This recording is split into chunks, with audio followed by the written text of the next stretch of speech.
ठीक है स्टूडेंट्स, तो अपन ने क्या किया, वन डर वाल्स स्थिरांकों और क्रांतिक स्थिरांकों के मध्य क्या ज्ञात कर लिया, संबंध ज्ञात कर लिया था। अब देखो अपन जो पढ़ने जा रहे हैं वो अपना है जो आपकी वन डर वाल्स समीकरण थी, इसमें कुछ इसकी कुछ लिमिटेशंस थी। ठीक है, जो वन डर वाल्स समीकरण थी इसके भी कुछ क्या थी, लिमिटेशंस थी, कुछ सीमाएं थी। तो आप हेडिंग लगाओ, वन डर वाल्स समीकरण की सीमाएं। हेडिंग लगाओ, वन डर वाल्स समीकरण की सीमाएं। ठीक है, हेडिंग लगा लो, वन डर वाल्स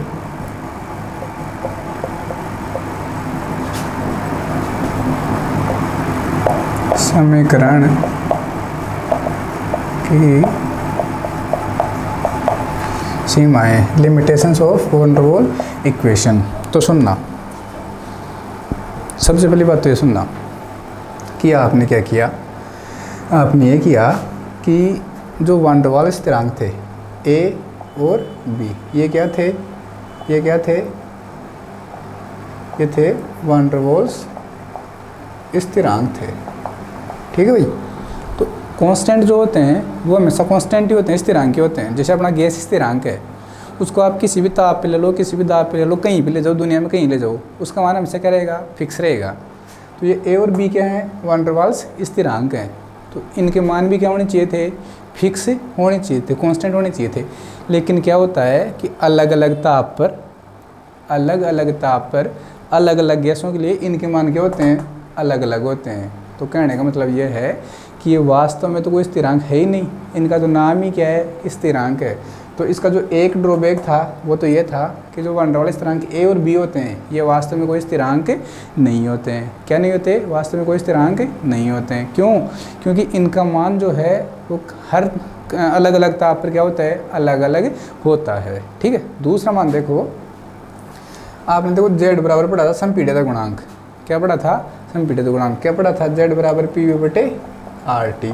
अगर हम इसी को ऐसे कहते हैं, जेड बराबर पी सी वी सी बटे आर टी सी, तो ये जेड सी हो जाएगा क्या भाई, क्रांतिक दाब, क्रांतिक आयतन, क्रांतिक ताप, तो ये क्रांतिक संपीड़ित गुणांक हो जाएगा क्या, बिल्कुल सही है। ठीक है, तो हम क्या कहते हैं कि जो क्रांतिक संपीड़ित गुणांक होता है उसका मान, हमें जब ये सारे मान रखते हैं ना, पी सी वी सी और टी सी के, अभी जो अपन ने कैलकुलेट किए थे, पी सी बराबर A upon 27 B square, T C बराबर 8 ए अपॉन 27 आर बी, ये पढ़े थे ना, वी सी बराबर 3 भी पढ़े थे। तो उन मानों को अगर आप यहाँ पे रखोगे और जेड सी का मान कैलकुलेट करोगे तो आएगा 0.375। आपके लिए होमवर्क है ये आपके लिए होमवर्क है, कैलकुलेट इसको करना। तो ये भी कांस्टेंट होता है, संपीड़ित गुणांक, ये भी क्या होता है, कांस्टेंट होता है। तो सारी गैसों के लिए इसका मान क्या होना चाहिए था, इतना ही आना चाहिए था। लेकिन जब देखा गया, प्रयोगों के आधार पर देखा गया, तो जो प्रायोगिक मान है, इसका जो प्रायोगिक मान है वो भिन्न भिन्न गैसों के लिए क्या था, अलग अलग था। जो क्रांतिक संपीड़ित गुणांक होता है उसका प्रायोगिक मान भिन्न भिन्न गैसों के लिए क्या था, अलग अलग था। तो ये कुछ 2-3 से इसकी क्या थी, लिमिटेशंस थी। मैं आपको ओरली बोल रहा हूँ, आप फटाफट नोट करते जाना। पहले लिखना, वन डर वाल्स स्थिरांक ए व बी के मान, वन डर वाल्स स्थिरांक ए व बी के मान स्थिरांक माने जाते हैं। वन डर वाल्स स्थिरांक ए व बी के मान स्थिरांक माने जाते हैं, स्थिरांक माने जाते हैं जबकि इनके मान ताप व दाब परिवर्तन पर परिवर्तित हो जाते हैं। जबकि इनके मान ताप व दाब परिवर्तन पे क्या हो जाते हैं, परिवर्तित हो जाते हैं। ठीक है भाई, पता होना चाहिए। ए और बी को हम क्या मानते हैं, स्थिरांक मानते हैं, लेकिन इनके जो मान होते हैं वो ताप और दाब परिवर्तित करने पे क्या हो जाते हैं, परिवर्तित हो जाते हैं। लिमिटेशन नंबर 2 लिखना, वन डर वाल्स समीकरण के अनुसार, वन डर वाल्स समीकरण के अनुसार क्रांतिक संपीड़ित गुणांक, वन डर वाल्स समीकरण के अनुसार क्रांतिक संपीड़ित गुणांक, कोष्टक में लिख लो, जेड सी बराबर पी सी वी सी बटे R T C. Van der Waals समीकरण के अनुसार क्रांतिक संपीड़ित गुणांक का मान 0.375 होता है, 0.375 होता है, जबकि प्रायोगिक मान भिन्न भिन्न गैसों के लिए भिन्न भिन्न होता है, जबकि प्रायोगिक मान भिन्न भिन्न गैसों के लिए भिन्न भिन्न होता है। इसकी लिमिटेशन नंबर 3 है, वो लिखो फटाफट। वैन डर वाल्स स्थिरांकों का उपयोग करके, वैन डर वाल्स स्थिरांकों का उपयोग करके ज्ञात किए गए क्रांतिक स्थिरांकों के मान, वैन डर वाल्स स्थिरांकों का उपयोग करके ज्ञात किए गए क्रांतिक स्थिरांकों के मान, क्रांतिक स्थिरांकों के मान प्रायोगिक मानों से भिन्न प्राप्त होते हैं। वैन डर वाल्स स्थिरांकों का उपयोग करके ज्ञात किए गए क्रांतिक स्थिरांकों के मान प्रायोगिक मानों से क्या होते हैं? भिन्न होते हैं। एक लास्ट लिमिटेशन इसके लिख लो, बोयलताप के प्रायोगिक तथा परिकलित मान समान नहीं होते हैं। बोयलताप के प्रायोगिक तथा परिकलित मान समान नहीं होते हैं। ठीक है भाई, ओके। अगले हेडिंग है समानित अवस्था समीकरण। Very very important, very very important है भाई, पूछा एग्जाम में आ सकती है। वेरी वेरी इंपॉर्टेंट क्या है? समानित अवस्था समीकरण, या फिर इसको कहा जाता है संगत अवस्थाओं का नियम। इसको दूसरा नाम क्या है? संगत अवस्थाओं का नियम। इसको इंग्लिश में कहते हैं रिड्यूस्ड इक्वेशन ऑफ स्टेट,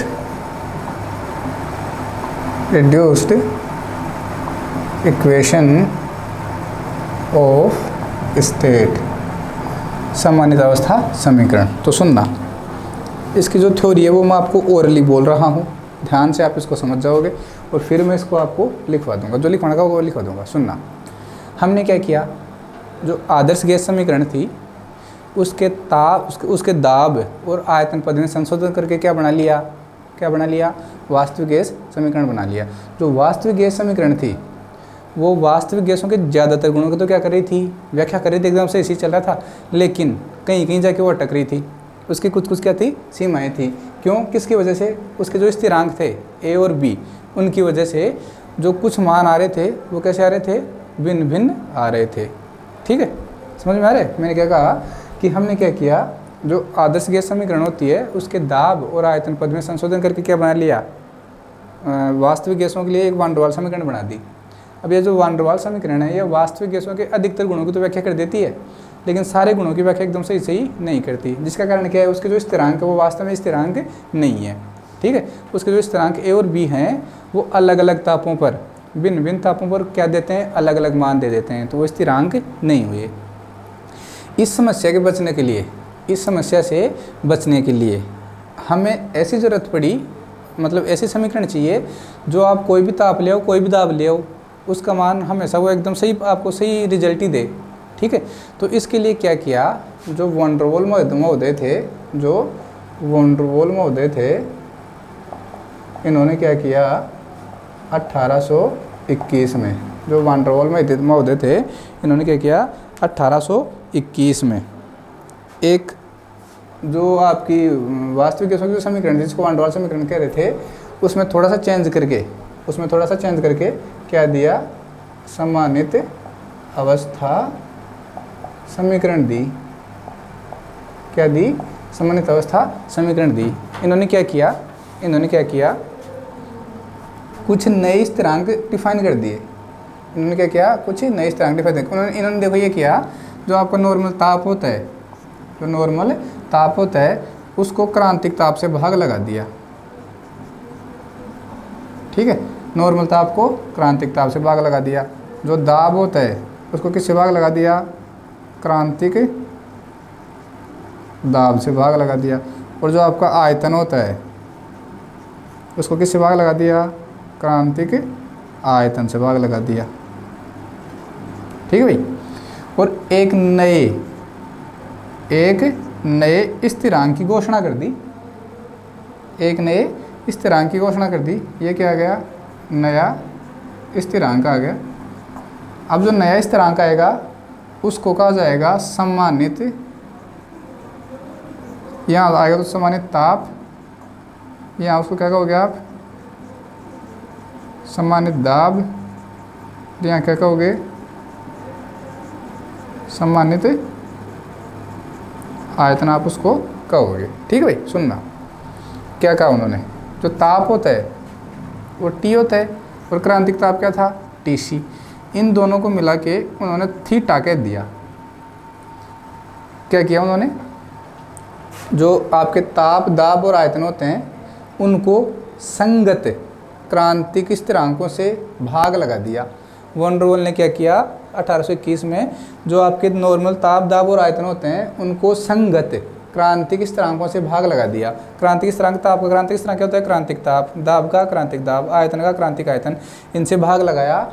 तो और एक जो आएगा उसको नया स्थिरांक कह दिया, और उस नए स्थिरांक को क्या कह दिया, समानित स्थिरांक है। समानित जैसे ताप था, नॉर्मल ताप था T, क्रांतिक ताप था TC, भाग लगाया तो एक नया स्थिरांक आ गया थीटा। इसको क्या कह दिया, इसको कह दिया सम्मानित ताप, इसको कह दिया। ऐसे ही P/PC, नॉर्मल दाब बटे क्रांतिक दाब, इसको क्या कहा, पाई, सम्मानित दाब।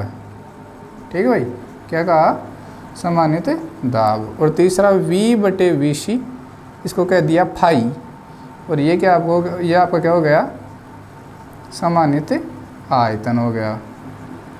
तो वो पहले जो मैंने आपको बात बताई थी कि हमने क्या किया, आदर्श गैस समीकरण के दाब और आयतन पद में संशोधन करके तो क्या बना लिया वान डर वाल समीकरण बना ली। जो वान डर वाल समीकरण है ये वास्तविक गैसों के अधिकांश गुणों की तो व्याख्या सही कर देती है, लेकिन सारे गुणों की व्याख्या नहीं करती। जिसका मुख्य कारण क्या था, जो उसके स्थिरांक है A और B वो वास्तव में स्थिरांक नहीं है। ताप और दाब परिवर्तन पे वो स्थिरांक क्या हो जाते हैं, अलग अलग वैल्यू दे देते हैं। तो हमें एक ऐसे समीकरण की नीड हुई जो हर ताप, हर दाब पे, किसी भी ताप और किसी भी दाब पर हमें हमेशा सामान्य रिजल्ट दे। तो इसके लिए वान डर वाल महोदय ने क्या किया, सन 1821 में जो आपके ताप, दाब और आयतन होते हैं उनको संगत क्रांतिक ताप, क्रांतिक दाब और क्रांतिक आयतन से भाग लगाया और नए स्थिरांक डिफाइन किए, जिनको क्या कह दिया, सामान्य ताप, सामान्य दाब और सामान्य आयतन कह दिए। अब इस प्रकार जो आपके पास समीकरण बनेगी उस समीकरण को कहोगे सामान्य अवस्था समीकरण, और वो समीकरण आपके लिए हमेशा सही रिजल्ट देगी। उसमें आपका ये A और B का कोई लफड़ा नहीं रहेगा। तो आप लिखना, डायरेक्ट आगे लिखना, सन 1821 में वान डर वाल ने, सन 1821 में वान डर वाल ने, सन 1821 में वान डर वाल ने ताप, दाब व आयतन को, ताप, दाब व आयतन को संगत क्रांतिक ताप, क्रांतिक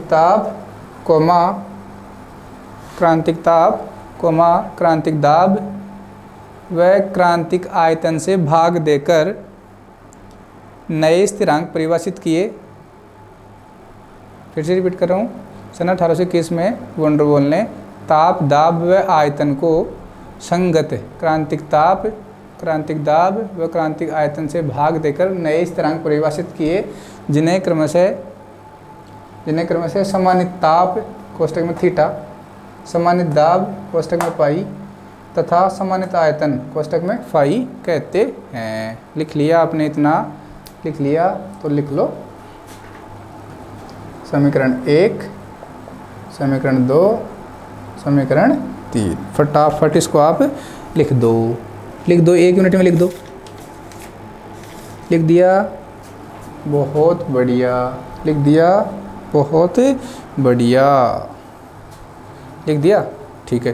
तो अब देखो, चलो एक बार इसको नाम मत दो आप, इसको नाम समीकरण आप मत दो, आप लिखो वान डर वाल। चलो एक बार बाद में लिख लेना। अब अगर मुझे यहाँ से T का मान निकालना है, अगर मुझे यहाँ से T का मान निकालना है तो क्या निकालोगे, T बराबर क्या लिखोगे, TC इंटू थीटा, इसको कहो समीकरण 1।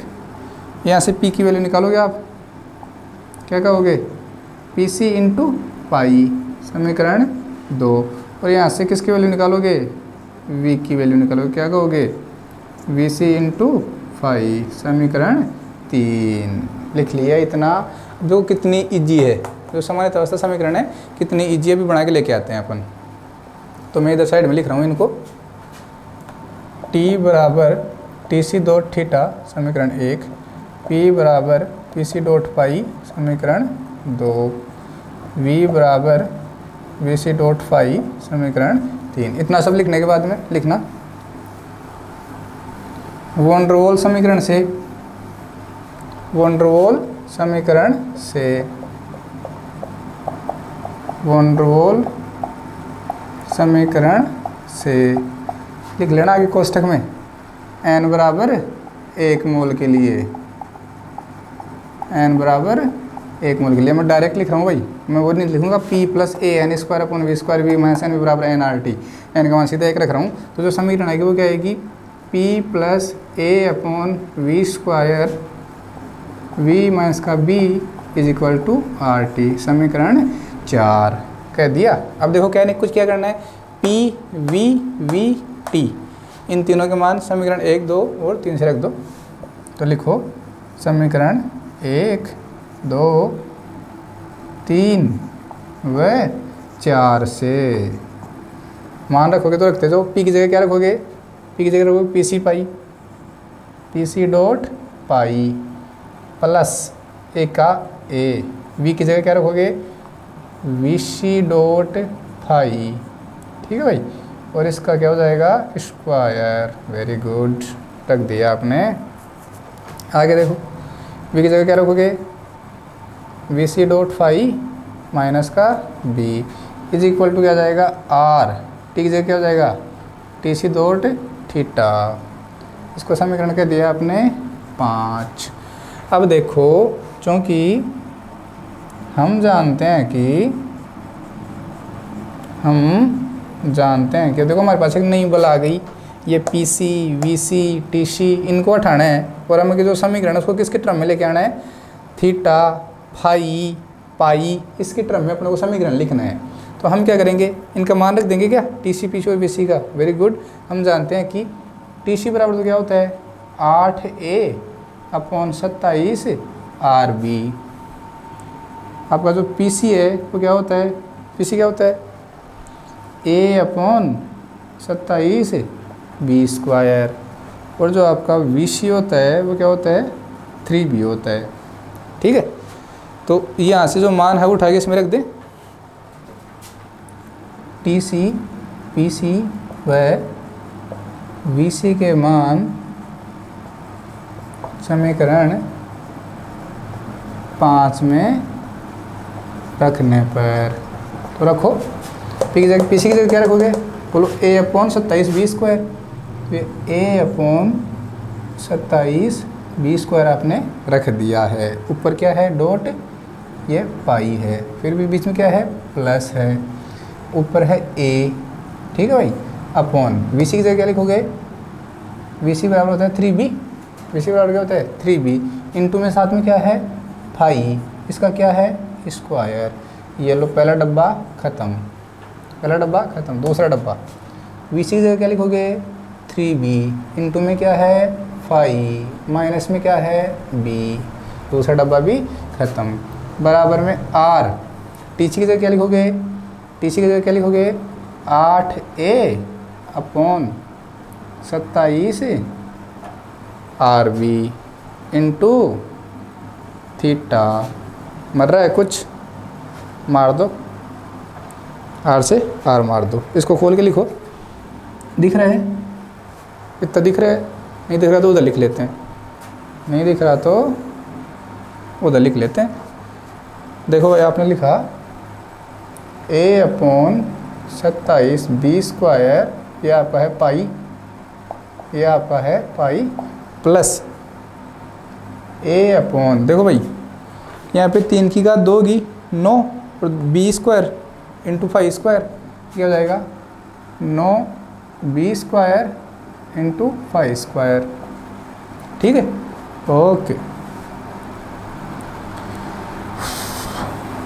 आगे देखो, आगे होगा आपके पास 3b फाइव माइनस का b इज इक्वल टू, और देखो आगे देखो क्या आ रहा है, 8a अपॉन 27b और इंटू थीटा। मैंने क्या किया, इस समीकरण में से a अपॉन 9b स्क्वायर, इस डब्बे में से क्या कॉमन ले लिया, a अपॉन 9b स्क्वायर। तो देखो क्या बचेगा, पाई बाई 3 बचेगा क्या, गुणा करो। अब देखो ये क्यों लिया, ये इसलिए लिया है, इधर 9b स्क्वायर है, यहाँ से 9b स्क्वायर कॉमन ले लिया, तो 9 तिया 27, b स्क्वायर वापस यही बन जाएगा, ऊपर क्या बन जाएगा, a पाई प्लस a आई गया, 9b स्क्वायर आएगा, क्या आ जाएगा 1/5 स्क्वायर। ये डब्बा ख़त्म। इस डब्बे में से क्या कॉमन आ रहा है, बोलो b कॉमन आ रहा है। वेरी गुड, आपने कॉमन ले लिया b। अंदर क्या बचा, 3 माइनस का 1, बहुत बढ़िया। आगे देखो, आगे क्या लिखा हुआ है, 8a dot theta upon 27b लिख दिया। इसको समीकरण कह दो 6। कुछ नहीं करना, समीकरण 6 को a अपॉन 27b से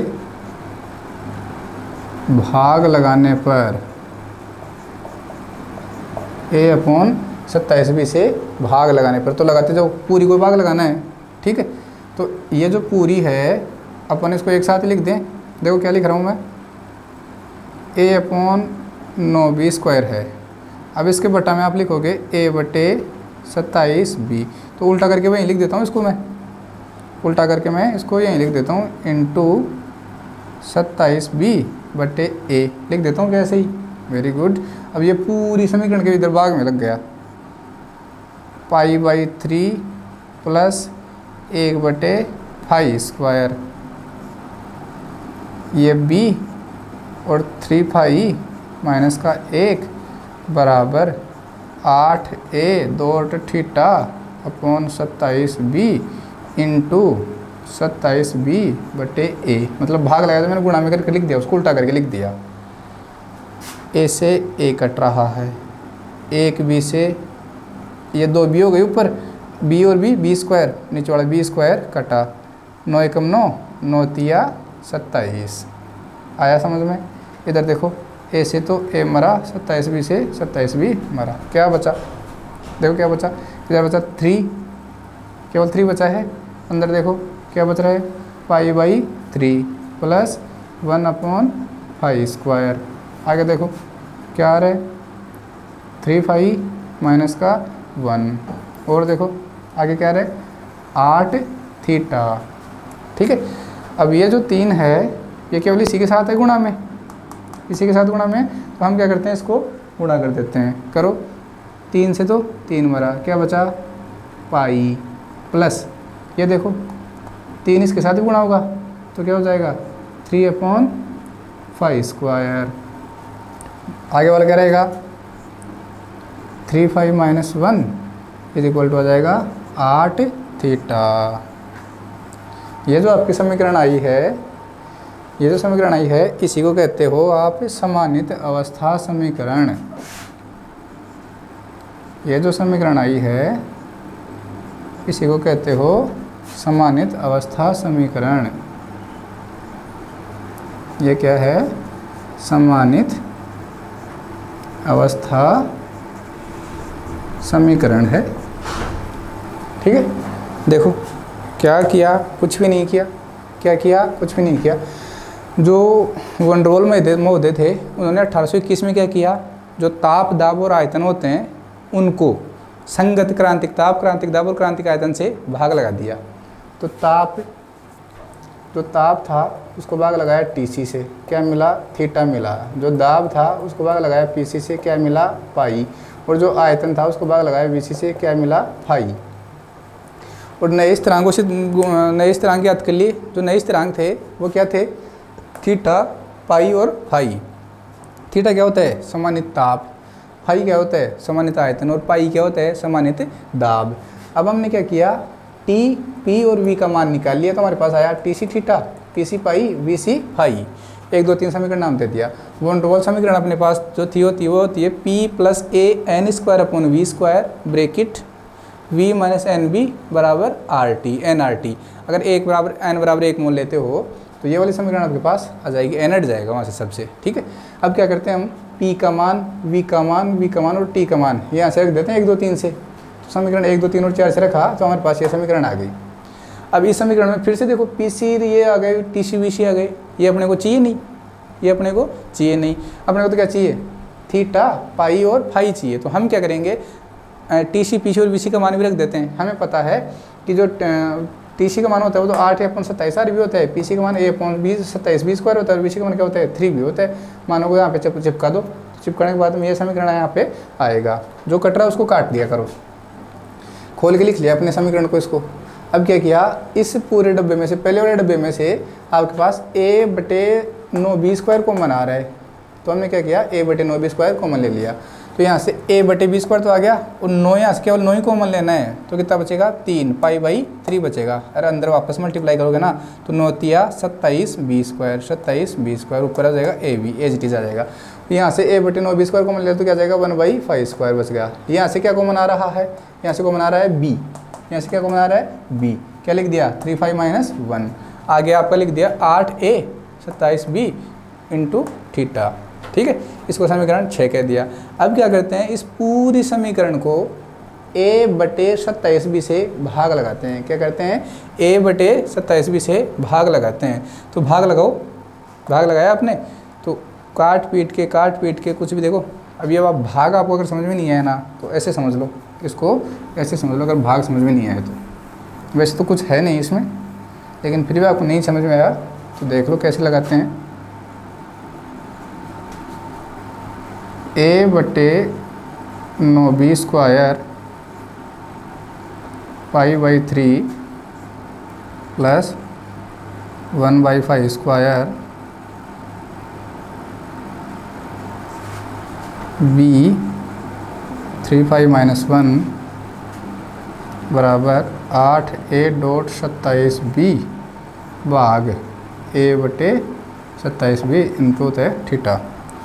अब ये एक प्रकार से ये देखो कि ये a बटे 9 बी स्क्वायर जो है ये नीचे भाग में आ रहा है क्या, तो आप एक प्रकार से इसको ऐसे लिख सकते हो, ये लो, ये पाई बाई 3 ये सारे नीचे ही आएंगे, a बटे 27 बी स्क्वायर। तो ये a तो है इस 9 बी स्क्वायर की सिद्ध में, और ये बटा में बटा गया तो ये कहाँ चला जाएगा, ऊपर चला जाएगा। ठीक है, तो ये ऐसे हो जाएगा a इंटू भाई a बटे 9 बी स्क्वायर तो ये जीटी रहेगा, और ये ऊपर जाके उल्टा हो जाएगा 27 बी स्क्वायर बटे a उल्टा हो जाएगा। अब इस a से तो ये a मरा, एक b से, सॉरी एक मिनट, ये क्या कर दिया आपने, 27 बी से ही भाग लगा रहे हैं। ठीक है 27 बी से ही भाग लगा रहे हैं। तो एक बी से तो एक बी कटा, एक बी ये रहा तो इस बी से ये वाला बी और कट जाएगा। 9 एकम 9, 9 तिया 27, तो 3 बच गया यहाँ। तो इस पूरी टर्म का काम ख़त्म हो गया। ठीक है, तो इतना नहीं करते अपन, डायरेक्ट अपना पहले वाला ही कर लेते हैं, आगे वाला वो कट ही जाएगा।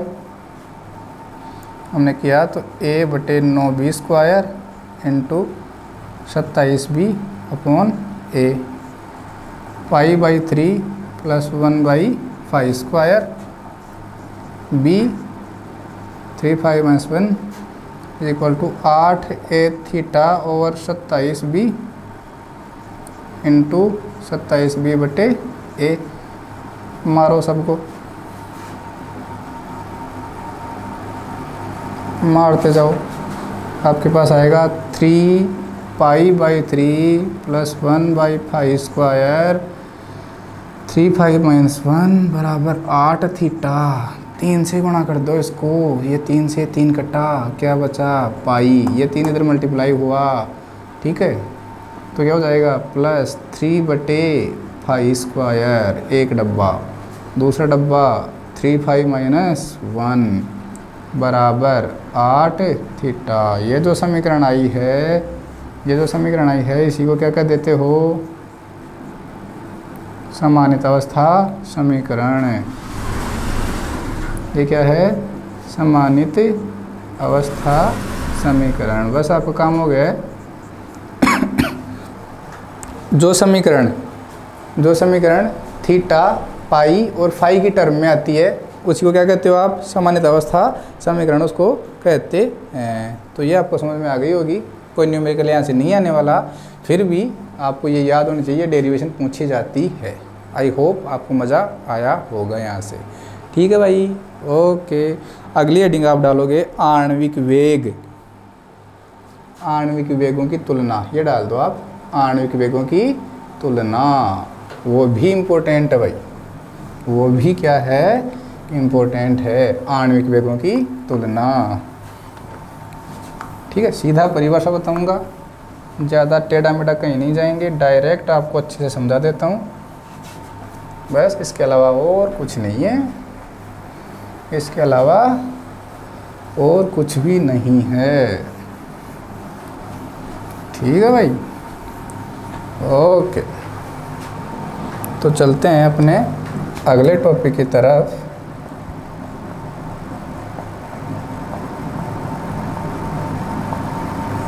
आणविक वेगों की तुलना।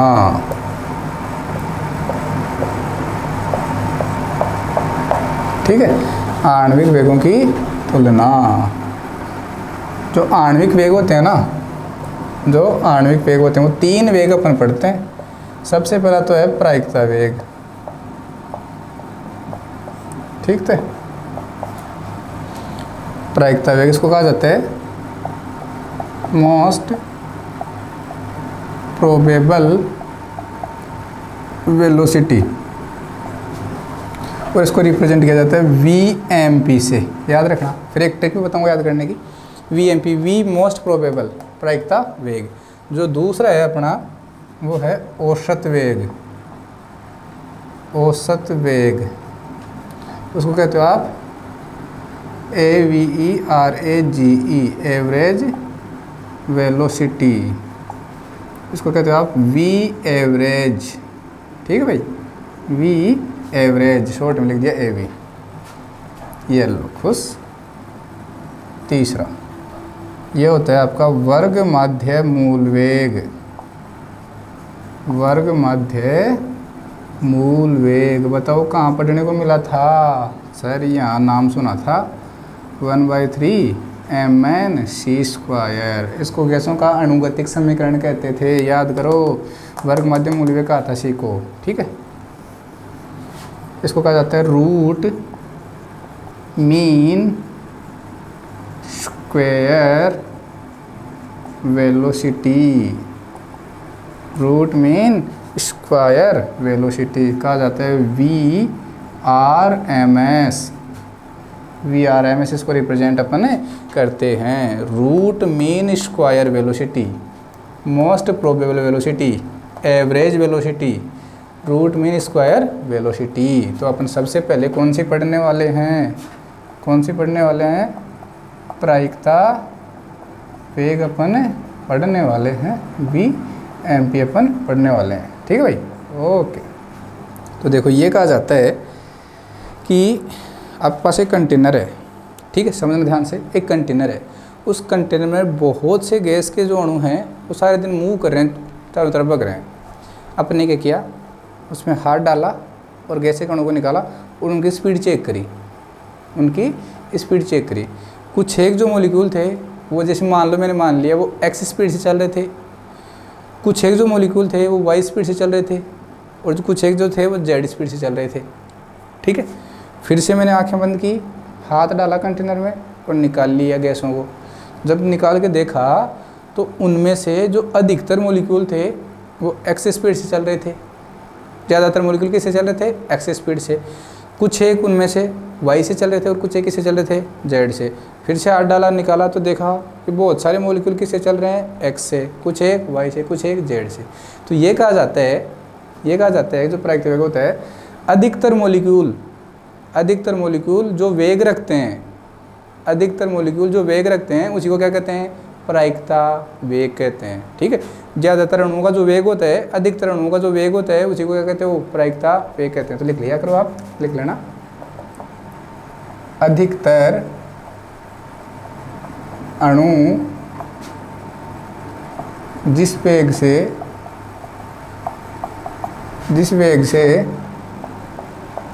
गति करते हैं उसे ही क्या कहते हो, उसे ही कहते हैं प्रायिकता वेग कहते हैं। याद रख लेना, आप तो याद रखना, ज़्यादातर मॉलिक्यूल जिस वेग से चलते हैं कि उसी को क्या कहते हैं, प्रायिकता वेग। सीधी सी बात याद रखोगे, अधिकतर मॉलिक्यूल जिस वेग से चलते हैं उसी को क्या कहोगे, प्रायिकता वेग। अगर आपके पास 100 कैंडिडेट हैं, ये मान लो आप 100 कैंडिडेट में से आपके जो 40 कैंडिडेट हैं वो तो चल रहे हैं 60 की स्पीड से, ऐसे अपन मान रहे हैं। बाकी जो आपके बचे हुए जो 60 स्टूडेंट बच गए, कोई चल रहा है 20 की स्पीड से, कोई चल रहा है 80 की स्पीड से, कोई चल रहा है 90 की स्पीड से, कोई चल रहा है 100 की स्पीड से। अपने को उससे मतलब नहीं है, चाहे वो 100 की से चले, चाहे 500 की चले, उससे अपने को मतलब नहीं है। हम तो ये देखेंगे कि ज़्यादातर मॉलिक्यूल जिस वेग से चलते हैं उसको क्या कहते हैं, प्रायिकता वेग। अपने पास 40 मॉलिक्यूल, 100 में से 40 मॉलिक्यूल 60 की स्पीड से चल रहे हैं, चाहे स्पीड चाहे कम हो, अपने को उससे कोई मतलब नहीं है। हम तो ये देखते हैं कि अधिकतर मॉलिक्यूल जो वेग रखते हैं उसी को क्या कहते हैं, प्रायिकता वेग कहते हैं। ठीक है, अब थोड़ा सा इसका डेरिवेशन है, मैक्सवेल वितरण नियम से सीधा याद रखोगे। इसका जो फॉर्मूला होता है √2RT/m। मैक्सवेल वितरण नियम से इसका जो फॉर्मूला होता है क्या होता है, √2RT/m। हो जाएगा याद? नहीं सर, याद नहीं होगा। तो याद पता कैसे रखना है, पता है कैसे रखना, बताऊँ? देखो कैसे रखना है। VMP कितने अणु आ रहे हैं, कितने नाम आ रहे हैं, M और P 2 अक्षर आ रहे हैं क्या, लिख दिया 2RT/m। समझो, MP में कितने आ रहे हैं, दो अक्षर आ रहे हैं, तो हमने लिख दिया 2RT/m। RMS कितने आ रहे हैं, सर 3 आ रहे हैं, वेरी गुड। तो ये लो 3RT/m, ये किसका फॉर्मूला, RMS का, और 2RT/m किसका, MP का। अब जो बच गया, जो याद करना है अपने को, वो किसका, सर वो एवरेज का। बोलो है कि नहीं, इंटरेस्टिंग है, बहुत बढ़िया। तो आप उनको याद रखोगे भाई, ठीक है, ऐसे याद रख लेना। इसमें 2 आ रहे हैं तो 2RT/m, बहुत बढ़िया। ये फॉर्मूला आपको याद रखना। अब इसको थोड़ा मॉडिफाइड कर दें, थोड़ा इसका मॉडिफाइड कर देते हैं। आदर्श गैस समीकरण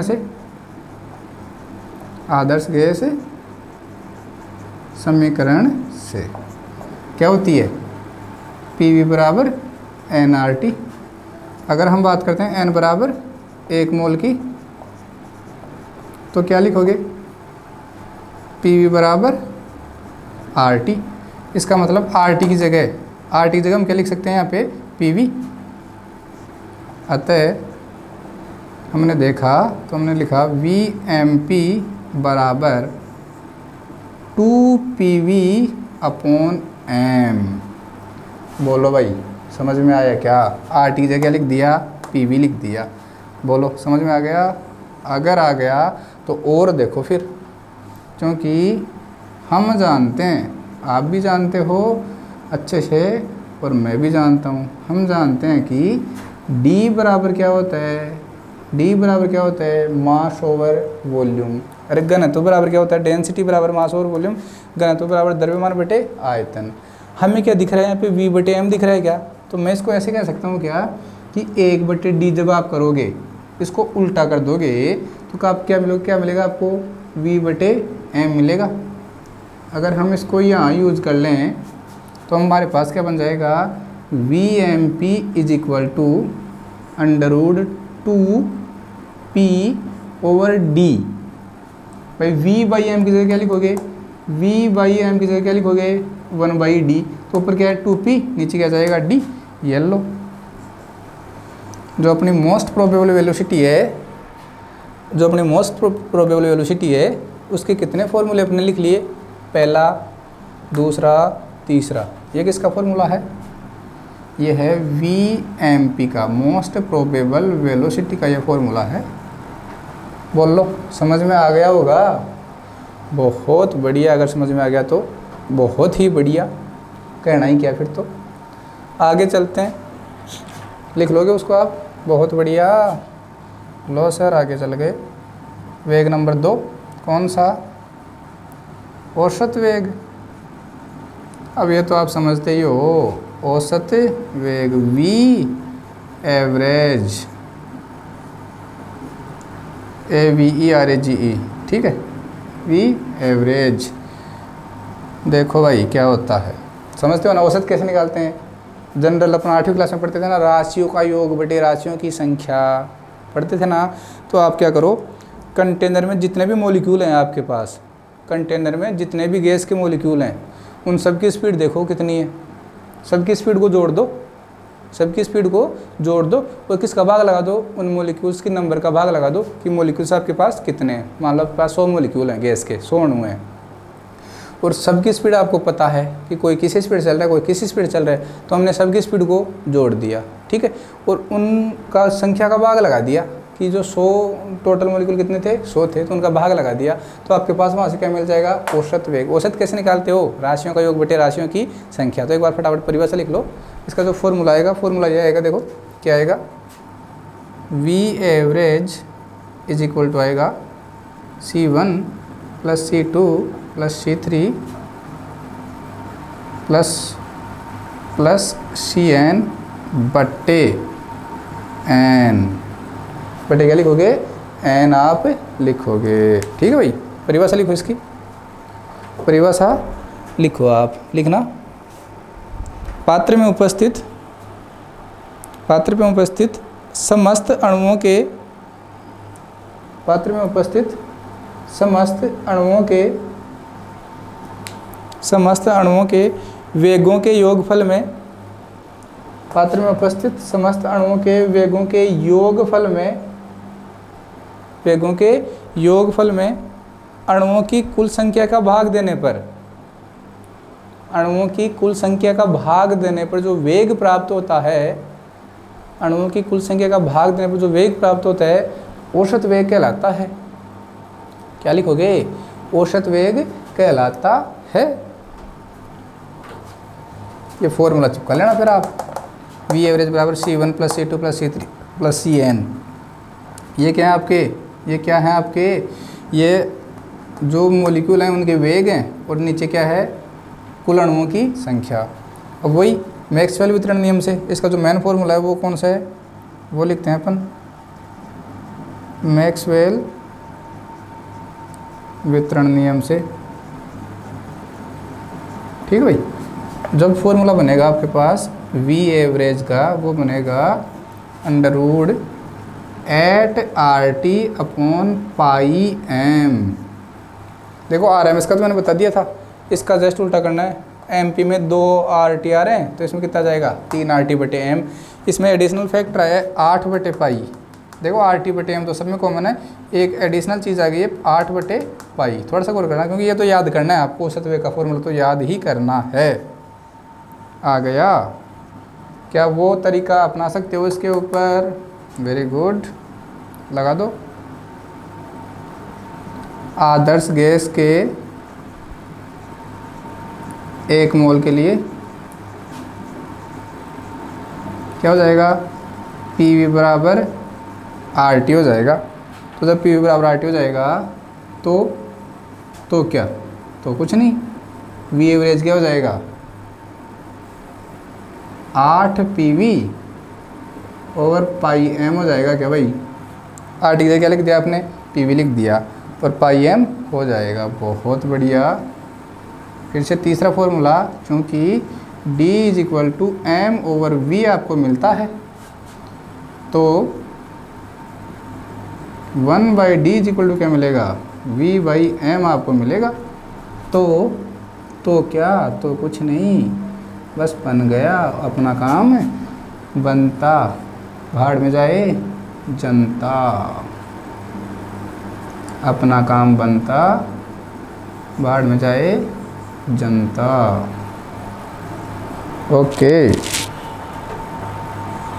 ओके, बन गया। 8p/πh जगह v/m को क्या लिख दिया 1/d। तो ये किसका फॉर्मूला बन गया आपके पास, ये इसको मेन फॉर्मूला ये है, इसको याद आप रखोगे। तीसरा जो अपना आता है वो कौन सा है, यहाँ लिख देता हूँ ताकि फ़ोटो अच्छी बने, समझ में आपको आ जाएगा। दिख रहा है, बोलो दिख रहा है।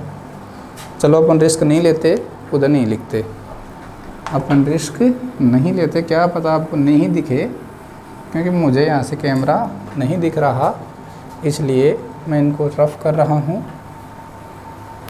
और तीसरा वेग यहाँ लिखने जा रहा हूँ, कौन सा है तीसरा वेग, कौन सा है तीसरा वेग, है वर्ग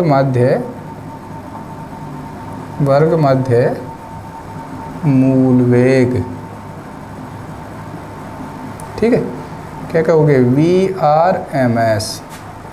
इसका जो फॉर्मूला होता है वो होता है VRMS। सबसे पहले तो अपन क्या करते हैं, जितने भी आपके पास अणु होते हैं उन सब के जो वेग होते हैं उनका स्क्वायर करते हैं, वर्ग। सबसे पहले उनका क्या करते हैं, वर्ग करते हैं।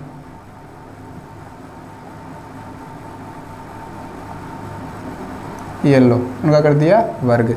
फिर बोल रहे हैं मध्य, मतलब उनका आप औसत लो, तो ये ले लिया अपन ने, औसत ले लिया। ठीक है, मूल देखो, रूट मीन का मतलब ये मध्य ले लिया अपन ने। स्क्वायर अपने कर दिया। अब क्या लेना, आपको रूट लेना है, इसका क्या लगा दो, रूट लगा दो। तो ये क्या बन गया, रूट मीन स्क्वायर वेलोसिटी, वर्ग मध्य मूल वेग।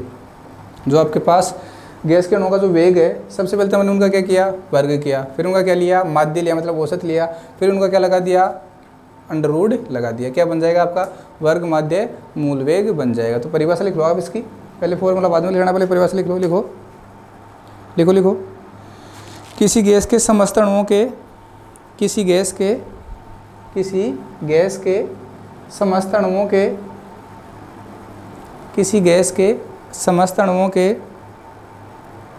समस्त अणुओं के वेगों के वर्ग के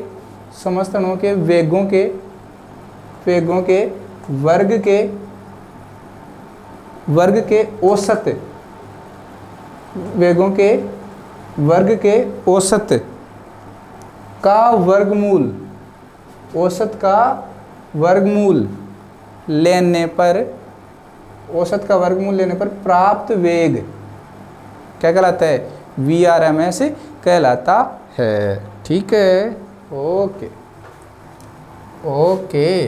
क्या लिखोगे, फॉर्मूला तो आप पहले वो लिखोगे, फिर लिखोगे मैक्सवेल वितरण नियम से, मैक्सवेल डिस्ट्रीब्यूशन लॉ से, याद रखना सीधा फॉर्मूला। क्या लिखोगे, VRMS = √3RT/m। बता दिया था पहले ही मैंने, MP में 2 आ रहे हैं तो 2RT/m लिखा था, यहाँ 3 आ रहे हैं तो 3RT/m। औसत वाला आपको अलग याद रखना है, तो एक तो आप क्या लिख दोगे, क्योंकि P बराबर क्या होता है, RT होता है, किसके लिए, 1 मोल आदर्श गैस के लिए। सर अब हम बना लेंगे, फिर बोल लो, बना लोगे, बहुत बढ़िया। अगर आप बना लोगे तो आप लिख दोगे VRMS = √3PV/m। अब क्या यार, मैं दूसरा फॉर्मूला डायरेक्ट लिख रहा हूँ, VRMS = √3P/d। जैसे 2P/d लिखा था, वैसे ही 3P/d। ये लो, आपका ख़त्म हो गया है आणविक वेग, साफ करूं, कर दो सर, आपकी इच्छा। ओहो, सर काला हो गया भाई, सर काला हो गया है। ठीक है, आगे बढ़ते हैं। अब क्या करते हैं, हम तीनों में रिलेशन निकाल लेते हैं। तीनों में क्या कर लेते हैं, रिलेशन निकाल लेते हैं। तो लिख लो VMP ratio V average ratio VRMS। ठीक है, यही है। ठीक है भाई, देखो VMP का क्या आ रहा था, अंडर रूट 2RT/m। RMS का क्या आया था, 3RT/m। इसका क्या आया था, 8RT/m। तो एक चीज़ आप ध्यान से देखो, अंडर रूट RT/m सब में कॉमन है, तो ये अंडर रूट RT/m सब में कट गया। क्या बचा, बोलो क्या बचा, इधर तो बचा अंडर रूट 2, इधर आपके पास बचा अंडर रूट 8/पाई, और यहाँ आपके पास बचा अंडर रूट 3। ठीक है, इसका जो मान होता है ये होता है 1.414। इसका जो मान होता है अंडर रूट 8, इसको आप 2√2 लिख सकते हो, 2 ×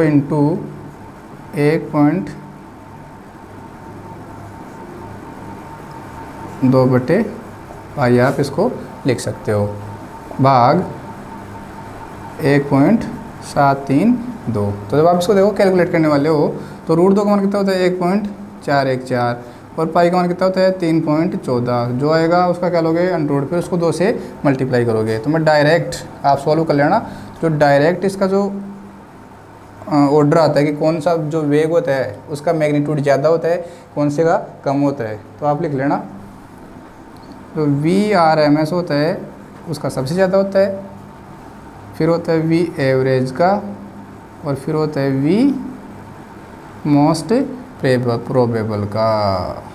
ठीक है, ठीक है, ओके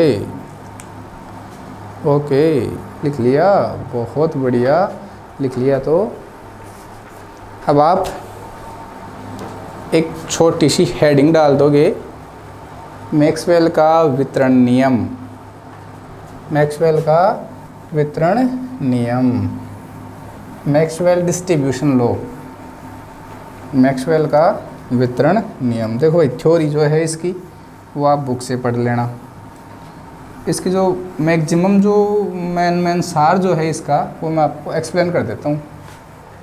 किसका, मैक्सवेल के वितरण नियम को मैं अच्छे से आपको एक्सप्लेन